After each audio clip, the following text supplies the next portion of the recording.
할렐루야. 오늘 이 자리에 오신 여러분들을 환영하고 축복합니다. 오늘은요 시편 말씀을 가지고 함께 하나님 말씀 증거하도록 하겠습니다. 오늘 함께 읽은 시편은요 아삽의 시입니다. 나중에 성경책을 혹시 가지고 계신 분들을 있으시면 읽어보시면 이 표제어라고 해서 아삽의 시라고 되어 있거든요. 아삽은 어떤 사람이냐면 여두둔 해망과 함께 이 다윗 시대에 그리고 솔로몬 시대에 찬양대를 이끌었던 찬양 대장입니다. 음악으로 섬기던 사람이 바로 이 아삽이다라는 것이죠. 그리고 아삽은요 찬양대의 대장이었습니다. 리더였습니다. 그런데 오늘 시편 말씀을 읽으면 아삽이 이 신앙적으로 흔들리는 것들을 볼 수가 있어요. 아삽이 많은 무리를 이끄는 찬양 대장입니다. 수백 명을, 다윗 때는 수천 명의 찬양 대원들이 있는데 그 많은 사람들을 이끌었던 찬양 대장인데 신앙적으로 흔들리고 있다라는 거예요. 하나님은 마음이 정결한 자에게 선을 행하시는 줄 알았는데 아삽이 실족했다라고 합니다. 쉬운 말로 섭섭함을 느꼈다라는 것이죠. 우리 본문 2절 말씀을 제가 다시 한번 읽어보도록 하겠습니다. 2절 말씀입니다. 나는 거의 넘어질 뻔하였고 나의 걸음이 미끄러질 뻔하였으니, 이게 실족이라는 뜻이죠. 넘어질 뻔했다라는 거예요. 우리가 교회에서 많이 쓰는 용어 중에 하나가 실족했다, 이래서 교회 안 나온다, 이런 말들을 곧잘 하는데 아삽이 지금 그런 상태라는 거예요. 내가 실족했다라는 거예요. 하나님 섬겼는데 내가 실족했습니다라고 이야기하고 있습니다. 그 실족한 이유가 3절에 명확하게 나옵니다. 우리가 앞절을 읽지 않았는데요. 3절 말씀 화면 보여주시면 같이 한번 읽어보도록 하겠습니다. 이는 내가 악인의 형통함을 보고 오만한 자를 질투하였음이로다. 하나님을 잘 섬겼던 아삽이 실족하게 된 이유가 무엇이냐면 악인들이 형통했고 오만한 자들의 그런 모습을 보면서 자신이 질투했다라는 거예요. 시편에서 말하는 악인, 성경에서 말하는 악인은 어떤 사람일까요? 우리 시편 4절 말씀 제가 한번 읽어보도록 하겠습니다. 악인은 그의 교만한 얼굴로 말하기를 여호와께서 이를 감찰하지 아니하신다 하며 그의 모든 사상에 하나님이 없다 하나이다. 성경에서 말하는, 특별히 이 시편에서 말하는 악인은요 하나님이 없다라고 하는 사람입니다. 우리는 악한 사람이라고 하면 살인, 강도 이런 것을 생각하기 쉽지만 성경에서 말하는 악하다라고 하는 사람, 어리석다라고 하는 사람은 그의 마음과 그의 사상, 그의 생각에 하나님이 없는 사람을 이야기합니다. 그 사람을 악인이라고 하는 것이죠. 즉 오늘날 예수님 믿지 않고 하나님 알지 못하는 사람들이 시편에서 말하는 악인이다라고 할 수 있습니다. 그런데 문제는 하나님을 믿고 하나님을 잘 섬기는 나는 상황이 이런데 주위를 돌아보니까 영원 하나님을 알지도 못하고 경외하지 않는 사람들이 너무나도 형통한 거예요. 병들어서 죽는 것이 아니라 장수합니다. 고통이 없어요. 사람들은 인생에서 고난과 재앙을 만나는데 악인들은 그러한 고난과 재앙을 비껴가는 것 같아요. 그리고요 소득도 충분합니다. 사람들은 열심히 일해서 하루 먹고 하루 살기 바쁜데 그때 당시에 이 악인이라고 하는 사람들은 돈을 많이 벌고 살이 쪄서 얼굴이 두툼하다, 눈밑이 두툼하다고 합니다. 그만큼 풍족한 생활을 누리고 있었다라는 거예요. 악인의 형통함을 보자 아삽은요 실족하면서 이야기합니다. 고백하는 거예요. 내 신앙의 연약함을 하나님 앞에 고백하고 있습니다. 그리고 그것으로 말미암아 아삽은 지금 매우 힘든 상황 가운데 있어요. 신앙적으로 내가 하나님을 믿고 하나님을 경외하는 사람들의 삶이 더 형통해야 되는데, 건강해야 되고 경제적으로 어려움을 겪지 않아야 되고 그리고 하는 일들이 잘 돼야 되는데 오히려 그렇지 않고 나는 지금 이렇게 어려운 상황 가운데 있는데 내 주변에 있는 사람들은 참 어려운 상황 가운데 있는데, 나는 지금 진로가 어떻게 될지를 몰라서 참 고민하고 있는데, 시험 문제로 말미암아 너무 힘든 가운데 있는데, 예수를 믿지도 않고 하나님을 알지 못하는 주변 사람들, 친구들은 취업도 잘 되고 진로도 슬슬 풀리고 결혼의 문제도 고민하지 않고 하는 것들을 볼 때, 신앙이 있는 우리들은 동일한 그러한 고민을 할 수밖에 없다라는 것이죠. 예전에 그 천 청년이 제게 질문을 했습니다. 하나님이 전능하시고 전지하시고 선하시다고 하는데, 목사님, 왜 많은 사람들이 이렇게 고통을 받아야 됩니까? 그리고 그 고통받는 사람들은 왜 힘이 없는 사람들이 고통을 받아야 됩니까?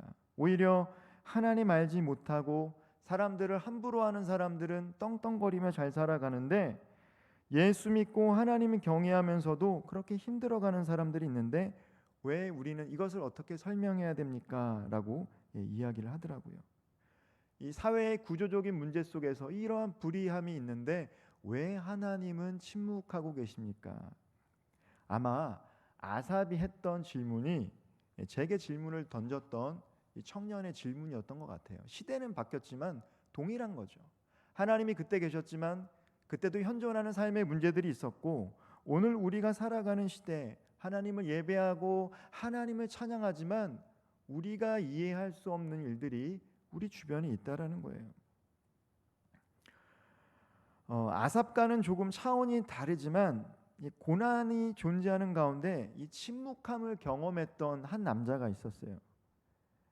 랭던 길키라는 사람인데요. 그는 2차 세계대전 중에 일본에 의해 중국 산둥 수용소에 억류되어서 약 2,000명의 포로들과 함께 있었습니다.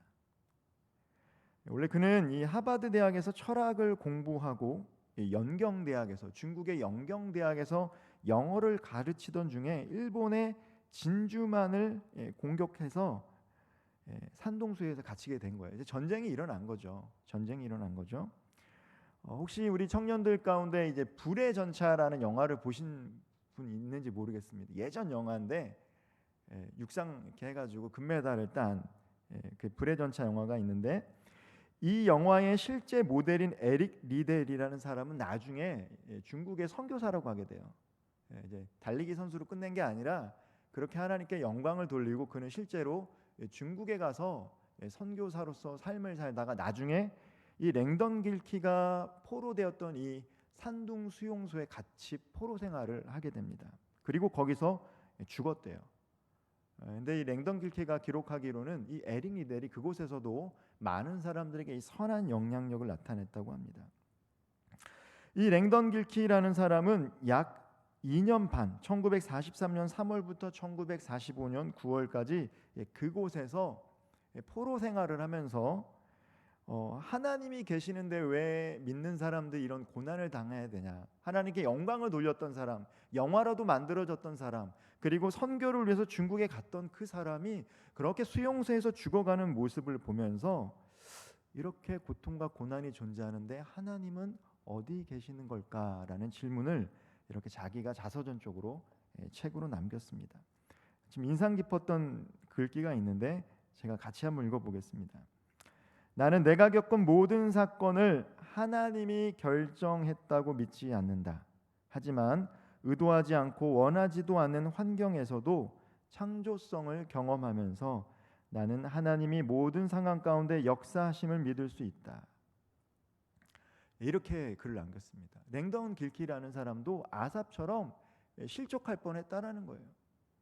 하나님이 계신데 왜 이런 고난과 고통을 겪어야 되냐, 실족할 뻔했지만 그럼에도 불구하고 하나님이 우리와 함께 계심을 그는 경험했다라고 얘기합니다. 하나님이 없는 것 같은 상황 속에서도 그는 하나님이 나와 함께 하시는구나라는 것들을 경험했다라는 것이죠. 여러분들은 신앙생활을 하면서 아삽과 같이 내가 믿고 배웠던 그 하나님에 대해서 흔들림이 있을 때 어떻게 반응하고 계십니까? 내가 믿었던 하나님, 내가 신뢰했던 그 하나님, 그 하나님에 대한 그 믿음의 근원이 흔들릴 때 여러분들은 어떻게 반응하십니까? 아삽은 하나님은 마음이 정결한 자에게 선을 행하시는 분이다라는 것을 원래 믿어 의심치 않았던 사람이에요. 그러나 그도 연약한지라 악인들의 형통함과 오만한 자들을 보며 질투했던 것입니다. 우리도 그럴 때가 있다라는 것이죠. 오늘 이 자리에서 함께 뜨겁게 찬양을 하고 말씀을 나누고 또 이후에 우리 성도의 교제가 있습니다. 그러나 각자 학교로, 가정으로, 직장으로, 집으로 파송되어 삶을 한 주간 살다 보면은 초라하게 느껴질 때가 있다라는 거예요. 내 자신이 초라하게 느껴질 때가 있고 내가 믿는 그 하나님이 정말 살아 계실까라는 의심이 들 때가 있다라는 것이죠. 그러나 우리가 기억해야 될 것은 하나님이 없는 그 상황 속에서도, 느껴지지 않는 그 상황 속에서도 하나님은 함께 하신다라는 거예요. 사실 우리가 경험하는 것을 다 이해하면 얼마나 좋겠습니까? 우리의 말로 이해하고 그리고 받아들이고 이해하는 가운데 우리가 삶을 살아가며 신앙생활을 하면 얼마나 좋겠습니까? 그러나 삶을 살다 보면 우리가 맞닥뜨리는 상황은 우리가 다 이해할 수 있는 상황이 아니라는 거예요. 그리고 신앙의 영역도 마찬가지입니다. 우리가 하나님을 힘써 알아야 됩니다. 그러나 우리의 머리와 이성으로 하나님을 다 알 수 없는 영역이 존재한다라는 것이죠. 초대 기독교의 아버지라고 불렸던 아우구스티누스, 어거스틴이라고 하죠. 이 참회록을 남겼던 이 초대 교회의 교부입니다. 그는 나는 이해하기 위해 믿는다라고 말을 했어요. 이해하는 것도 중요하지만 그러나 믿음이 먼저 선행돼야 된다는 거예요. 우리가 이해하면 내가 받아들일 거야 라고 생각하기 쉬워요. 나는 이해가 되지 않으면 믿지 않아 라고 생각하기 쉽지만 그렇게 초대교회를 구축했던, 신학을 집대성했던 어거스틴, 아우구스티누스조차 어떻게 이야기했냐면 나는 이해하기 위해 믿는다라는 거예요. 믿고 나서 이해하려고 했다라는 거예요. 저도 우리 청년들에게 권면합니다. 다 이해할 수 없어요. 왜 이런 일이 내 삶 가운데 일어나지? 우리가 살아가고 있는 세상 속에서 하나님은 어떻게 일하는지 이해하면 좋겠죠. 그러나 이해하지 않더라도, 우리가 이해할 수 없다 할지라도 하나님은 살아계시구나라는 것들을 받아들일 수 있는 모든 귀한 청년들 되기를 소망합니다. 이것이 먼저 선행되는 것들이 필요하다는 것이죠. 우리가 살아가고 있는 상황을 다 우리가 이해할 수 없을지라도 여전히 하나님은 살아계시고 역사하신다. 이것에 대한 믿음이 흔들리면 안 된다는 것이죠. 그런데 안타깝게도 우리가 그럴 때가 있다는 거예요. 언제요? 경제적으로 어려울 때, 집안 사정이 어려울 때, 관계 가운데 힘들 때, 내 몸이 약해질 때, 그때 우리는 과연 하나님은 계실까라는 질문을 할 수밖에 없는 연약한 존재라는 것입니다. 이러한 신앙적 고민들은 인간적인 이성의 논리로 해결할 수 없어요. 하나님이 계심을 먼저 믿는 것들이 참 필요하다는 것이죠. 아삽도 그랬어요. 이해하려고 했는데 이해가 되지 않는 거예요. 악인들은 형통하고 오만한 자들이 잘 되는 그 상황을 이해할 수 없어서 실족할 뻔했는데 오늘 본문 17절 말씀 화면 한번 보여주시기 바랍니다. 우리 함께 읽어볼까요? 하나님의 성소에 들어갈 때에야 그들의 종말을 내가 깨달았나이다. 쉽게 말하면 이해할 수 없었습니다. 그러나 주님의 전에 들어가서 찬양할 때, 예배 드릴 때 비로소 깨달을 수 있었다라는 거예요. 구약시대 사람들은요 성전에 하나님이 계시는 줄 알았어요. 그러나 오늘 우리는 성전에만 계시는 게 아니라 성전 밖에도, 교회 밖에도 하나님의 영이 함께 하시는 것을 믿습니다. 중요한 것은 아삽이 예배 드릴 때 하나님이 나와 함께 하심을 깨달았다라는 거예요. 그러니까 성소에 들어가야만 그 하나님이 나와 함께 하심을 믿는 게 아니라 우리가 예배 드릴 때 그것이 먼저는 이 자리가 되기를 소망합니다. 그리고 여러분들이 삶으로 예배드리는 현장 속에서도 여러분들은 우리는 하나님을 경험할 수 있다라는 거예요. 여러분, 우리가 삶을 살아갈 때 나는 이렇게 열심히 하나님을 섬기는데 또 믿는데 내 삶은 이렇게 되면 안 시족할 사람이 없다라는 거예요. 다 시족할 수밖에 없어요. 아삽이 얼마나 고통스러웠습니까? 그러나 성전에 들어가 하나님 예배할 때 그가 그렇게 구했던 답을 얻을 수 있었습니다. 하나님은 참으로 마음이 정결한 자에게 선을 행하시는 분입니다. 할렐루야, 아멘. 하나님은요, 마음이 정결한 자에게 선을 행하시는 분입니다. 예수님께서는 심령이 가난한 자들이 천국을 경험할 것이다라고 얘기했고요. 또 특별히 오늘 시편에서는요, 마음이 정결한 자에게 선을 행하신다라고 했어요. 하나님은 선하셔서 마음이 정결한 자가 평탄한 길을 갈 수 있도록 도와주시는 분이에요. 때로는 고난의 길을 걸어가더라도 하나님이 그분들과 함께 하십니다. 26절 말씀을 제가 다시 한번 읽어보도록 하겠습니다. 내 육체와 마음은 세약하나 하나님은 내 마음의 반석이시오 영원한 분기시리라. 아멘. 여러분 혹시 그 아침마다 큐티하고 계시나요? 신명기를 우리가 큐티를 하고 있는데 이제 이스라엘 백성들이 요단강 동편 모압 평지에서 이제 다시 가나안 땅으로 입성하면서 나중에 12개의 지파가 땅을 배분을 받게 돼요. 하나님께서 하나님의 말씀에 순종할 때 땅을 주시겠다라고 약속하신 것이죠. 그런데 한 지파만이 땅을 분배받지 못합니다. 혹시 그 지파가 어느 지파인지 아실까요? 12개 지파 중에 다 받는데 한 지파는 받지 못했어요. 바로 레위 지파입니다. 아삽은 레위 사람이에요. 레위인들이 성소에서 하나님을 찬양했는데 아삽은요, 오늘날로 말하면 자기 땅이 없는 사람이에요. 다 사람들은 땅이 있고 집이 있는데 나는 땅이 없어. 예수님께서 말씀하셨던 것처럼 머리 둘 곳 없는 사람은 아니지만 불안한 삶을 살아갔던 사람이 바로 아삽이었다라는 것이죠. 그런데요, 왜 레위인들에게 하나님께서 땅을 주시지 않았을까? 다른 지파들에게는 노력하면 땅을 얻어서 소산을 먹고 살아갈 수 있도록 했는데 왜 아삽이 속한 레위 지파인들에게는 땅을 주지 않으셨을까? 그건요, 하나님만 바라보며 살아갈 수 있도록 레위인들을 그렇게 살도록 선택하셨다라는 거예요.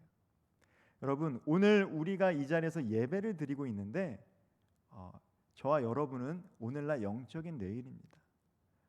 세상 사람들은요, 자기 땅이 있고 소산이 있어요. 열심히 노력해서 그것을 먹고 살아갑니다. 그러나 영적인 레위인들은요, 하나님을 바라보고 살아가는 거예요. 얼마나 불안해요. 내 땅이 없고 내 소산이 없는데. 그럼에도 불구하고 하나님을 찬양하며 하나님을 바라보는 삶을 살아갈 수 있는 것은 바로 하나님이 우리들의 기업이다라는 믿음이 있기 때문입니다. 저는 아삽이 성소에서 하나님께서 행했던 그것들을 찬양했던 것처럼 매주 드려지는 이 예배 속에서 한 주간 삶을 살고 들어왔을 때 염려와 불안이 있지만 그러나 예배를 드리면서 맞아, 나의 분깃은 여호와 하나님이시지라는 것들을 회복하고 돌아갈 수 있는 모든 청년들 되기를 소망합니다. 여러분, 얼마나 내 분깃과 소유와 땅이 필요합니까? 삶을 살아가려면. 그러나 설령 그것이 없다 할지라도 하나님이 우리의 분깃이 된다면 우리는 아삽처럼 다시금 성소에서 주님을 찬양할 수 있게 된다라는 것이죠.